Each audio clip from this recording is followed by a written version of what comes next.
Aplicaciones de la derivada, máximos y mínimos. Entonces el problema nos dice lo siguiente: una central eléctrica está situada en una ribera de un río rectilíneo que tiene W pies de ancho.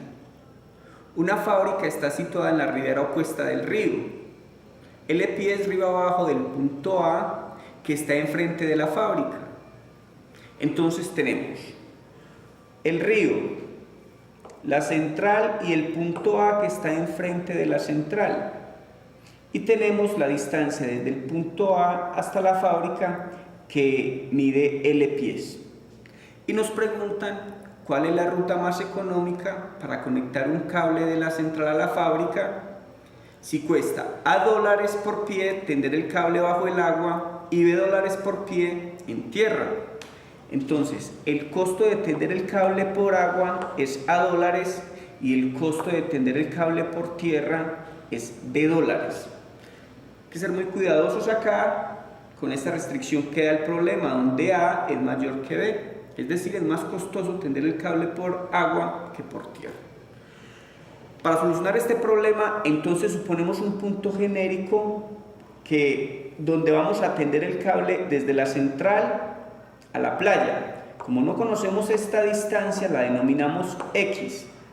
Si la distancia desde el punto A hasta la fábrica es L y esta distancia desde la fábrica hasta el punto genérico lo denominamos X, entonces la distancia que tenemos allí será L menos X, será esta distancia.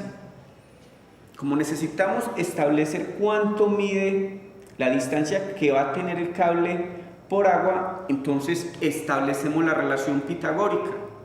Decimos que Z, la hipotenusa de este triángulo rectángulo, será igual a la raíz cuadrada de este cateto al cuadrado más este cateto al cuadrado. De allí entonces ya tenemos la distancia que va a recorrer el cable por el agua y la distancia que va a recorrer el cable por tierra. Vamos a generar la función de costo. Lo primero es determinar el costo por agua. El costo por agua, tender el cable bajo el agua, será la distancia por el precio. El precio es A y la distancia es esta que determinamos con la relación pitagórica. El costo por tierra será la distancia que denominamos X por el precio. El costo total entonces será el costo por agua más el costo por tierra. El costo es una función que depende de X. Costo es una función que depende de X, entonces el costo total será el costo por agua, que lo teníamos acá determinado, más el costo por tierra, que lo tenemos aquí determinado. Esta es la función costo que vamos a minimizar. Para minimizar esa función, entonces, debemos derivar e igualar a 0. Pero es importante, antes de derivar, organizar la expresión.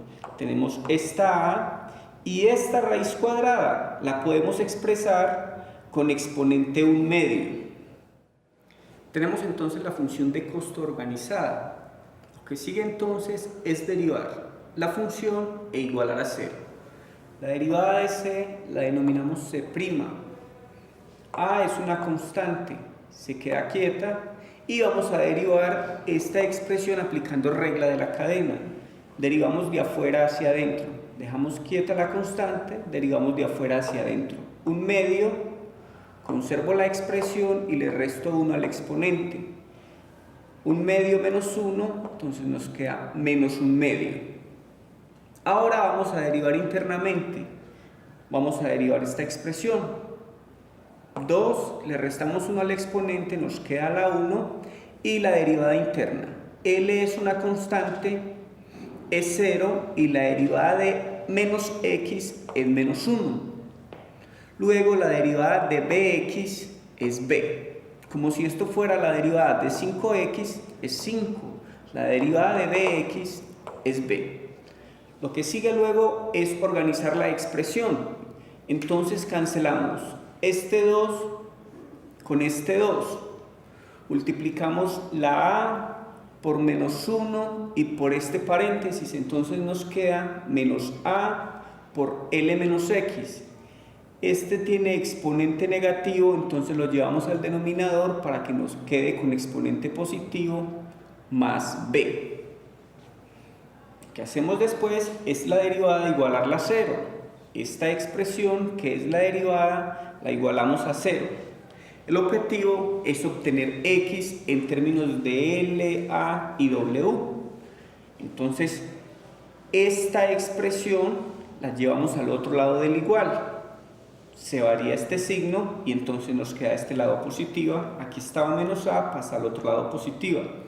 Este denominador jamás va a ser 0 porque es una suma de cantidades positivas. Lo llevamos a este lado del igual. Estaba dividiendo, lo traemos a multiplicar y entonces nos queda expresado de esta manera. Traemos a multiplicar y a la vez lo elevamos al cuadrado con el objetivo de quitar esta raíz cuadrada que está expresada como un medio. Entonces elevamos al cuadrado en ambos lados del igual, cancelamos este cuadrado con esta raíz, pero este cuadrado también afecta a esta b. Este cuadrado me queda a cuadrado y este cuadrado distribuye para esta expresión. Mucho cuidado, que el cuadrado distribuye para el producto, no para la suma y la resta. Puedo distribuir este cuadrado para la A y este cuadrado para este paréntesis. No lo puedo distribuir adentro porque no distribuye para la suma o la resta. Allí tendríamos un trinomio cuadrado perfecto. Luego reorganizamos esta expresión y aplicamos propiedad distributiva. Este b cuadrado por este paréntesis y este b cuadrado por w cuadrado. Y aquí dejamos la operación indicada. Continuando con la parte operativa del problema, entonces tenemos lo siguiente. Esta expresión la traemos a este lado a restar, esta expresión que está sumando la llevamos al otro lado a restar. Recuerden que la idea es despejar x en términos de las constantes a, b, l y w.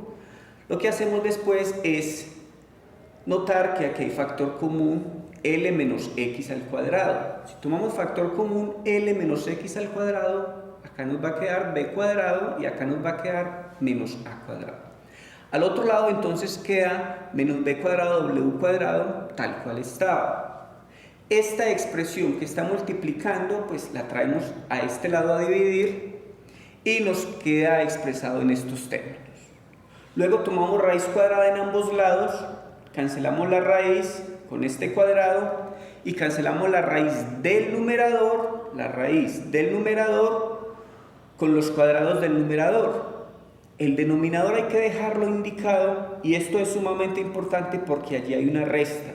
Recuerden que esta raíz no distribuye ni para la suma ni para la resta, únicamente para el producto y la división.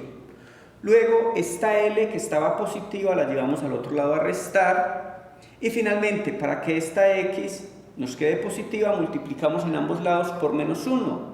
Si multiplicamos por menos 1, entonces aquí queda x, esta L nos queda positiva y esta expresión que estaba positiva nos queda negativa. Este es el valor de x que estábamos buscando.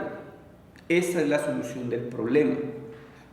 Finalmente, para verificar esta solución, pues utilizamos el criterio de la segunda derivada, pero hasta allí encontramos el valor de x del cual nos hablaba el problema.